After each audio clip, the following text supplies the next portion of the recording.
இந்த நாட்கள் உங்களுக்கான ஒரு நாட்கள். இந்த நாட்களில் ஒரு தீர்மானம் எடுத்துக்கொள்வோமா? நம் இந்த நாட்களில் எல்லாரிடத்திலும் அன்பு கூற வேண்டும்.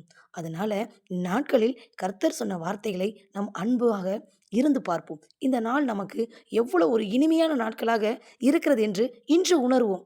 ஏன்னா கர்த்தர் சொல்லியிருக்கார் இல்லையா? நான் உன்னோடு கூட இருந்து உன்னை ஆசீர்வதிப்பேனே.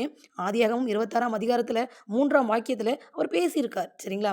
அப்ப அந்த வார்த்தைகளை ஆராய்ந்து பார்ப்போம். இதை கேட்டிருக்கிற ஒவ்வொரு மக்களுக்கும் ஒரு அதிசயங்கள், ஒரு அற்புதங்கள் இந்த வார்த்தைகளை கேட்கும் பொழுது, அந்த வார்த்தைகள் இன்று முழுவதும் உங்களுடைய உள்ளத்தில் இந்த வார்த்தைகள் ஒலித்துக் கொண்டே இருக்கும். ஏன்னா, அது தேவனுடைய வார்த்தைகள். நீங்க ஒரு ஆஃபீஸ்ல வேலை பார்க்கலாம், அல்லது ஒரு கூலி வேலை பார்க்கலாம், அல்லது நீங்க எந்த ஒரு வேலையாக நீங்க பார்க்கும் பொழுது, அன்பாக பேசி பாருங்கள். அன்பா பேசி பார்க்கும் பொழுது, அந்த அன்பு சகலத்தையும் புதிதாக்கி கொடுக்கும். நீங்க ஒரு வேளை அதிகமாக கோவப்பட்டுக்கிட்டே இருக்கலாம். உங்களுடைய கோவத்தை தேவன் சொல்லியிருக்காரே, இன்று நாம் அன்பு கூற வேண்டுமென்னு பிறரிடத்தில். அப்ப ஒரு நாள் இன்று நாம் அன்பு கூறி பார்ப்போம். அன்பாக பேசி பார்ப்போம். அப்ப என்ன நடக்குது? இன்னைக்கு ஒரு அற்புதம் நடக்கும்னு சொன்னாங்களே, அப்ப என்ன நடக்குது நம்ம பார்ப்போம். அப்ப இந்த நாள் உங்களுக்கான நாள். தேவன் உங்களுக்காக கொடுத்திருக்கார். எதற்காக? உங்களுடைய கோவங்கள், உங்களுடைய எரிச்சல்கள் எல்லாத்தையும் தூக்கி தூர போட்டுட்டு, இன்னைக்கு கர்த்தருடைய வார்த்தைகளை கேட்டு அதன்படி நடந்து காட்டுங்க. இன்னைக்கு கர்த்தர் இன்னைக்கே உங்கள ஒரு மாற்றத்தை கொடுப்பார். இன்னைக்கே ஒரு அற்புதத்தை தேவன் கொடுத்து உங்களை காண செய்வார். ஆமென்.